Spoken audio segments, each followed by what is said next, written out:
নমস্কার বন্ধুরা।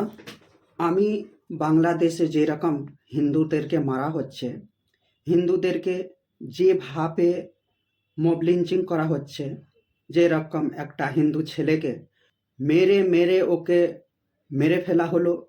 তারপরে যেখানে পুলিশ আছে, পুলিশ সামনে ওই হিন্দু ছেলেকে গাছের বেঁধে নগ্ন অবস্থা করে ওকে আগুন পুড়িয়ে মারা দেওয়া হলো। আমি এই ঘটনাকে প্রচুর নিন্দা করছি। আমি এইটা চাইছি কি এইরকম হোকও না। আমরা জানি কি ভারত আর বাংলাদেশের যেরকম 1971 সালে যেরকম যুদ্ধ হলো, ভারত যেরকম বাংলাদেশকে সাহায্য করলো, সেটা কোনোভাবে ভারত একসেপ্ট করবে না। কেন কি মানুষদেরকে এরকম হিন্দু মাইনরিটিদেরকে মারা হচ্ছে, কেটে ফেলে দেওয়া হচ্ছে, ওদেরকে প্রতারণা করা হচ্ছে, আগুন লাগিয়ে ওদের ঘর বাড়ি তাকে ভাঙচুর করা হচ্ছে। আমরা ইন্ডিয়া মানুষ হিন্দুদের কোনোভাবে একসেপ্ট করব না। তোমরা এই জঘন্য কাজটা ছাড়ো। আমরা চাইছি তোমাদের ডেমোক্রেটিকভাবে যে আছে বাংলাদেশ সেই রকম চলুক। আমরা কোনোভাবে চাই না কি বাংলাদেশে অশান্তি হোক। বাংলাদেশ ভালো থাকবে, ইন্ডিয়াও ভালো করে থাকবে, ইন্ডিয়াও মানুষদেরকে কেয়ার করবে।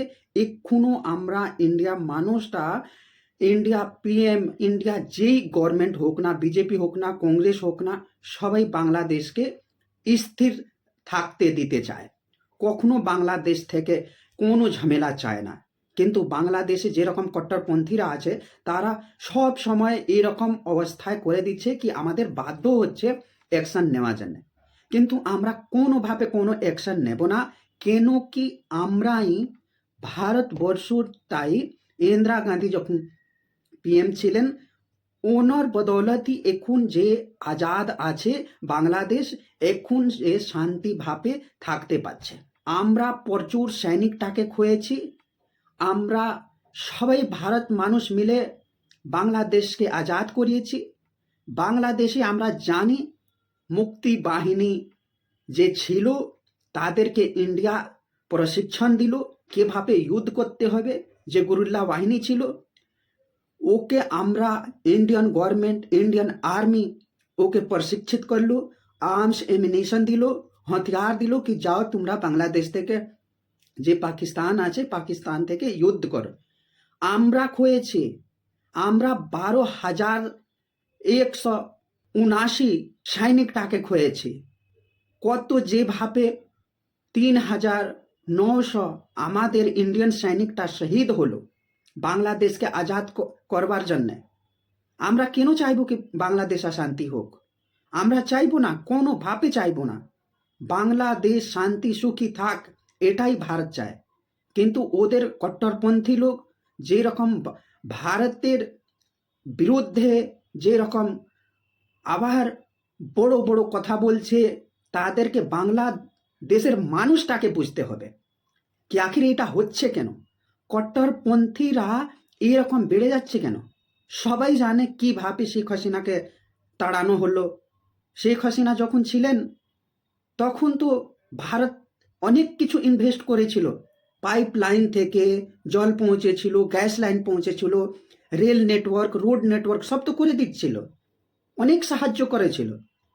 আমরা বাংলাদেশের কোনো মানুষ সঙ্গে কোনো পার্থক্য নেই, কোনো যুদ্ধ নেই, কিচ্ছুই নেই। আমরা তো মানুষটাকে সেভ করতে চাই না। আর তোমরা কেন আবার হিন্দুদেরকে মেরে কেটে ফেলে দিচ্ছ? শিখ, ঈসাই, অন্য যে লোক আছে তাকে ধর্ম পরিবর্তন করে দিচ্ছ কট্টরপন্থীরা। আবার ওকে মেরে ফেলে দেওয়া হচ্ছে, আগুনে জ্বালিয়ে পুড়িয়ে দেওয়া হচ্ছে। যখন শেখ হাসিনাকে তাড়ানো হলো তখন বললো কি না না শেখ হাসিনা ভ্রষ্টাচার আছে, তাই এরকম অবস্থা হলো। ও তো এখন দেশে নেই, তাহলে তোমরা এরকম করছো কেন? এই আমরা কতবার বলছি, 12,179 আমরা সৈনিক হয়েছি, 3,900 সৈনিক মারা গিয়েছে ভারতের। আমরা কেন অশান্তি চাইব? তখন আমরা ভারত অনেক সাহায্য করেছিল আজাদ করবার জন্যে বাংলাদেশকে। এখন মানুষটা কি করছে, পাকিস্তান গিয়ে তাকাচ্ছে যে পাকিস্তান হেল্প করবে। পাকিস্তান তো শুধু ভিকমঙ্গা, ও তো শুধু ভিক মেঙে মেঙে খেয়ে যাচ্ছে। ওদের জলের অবস্থা কি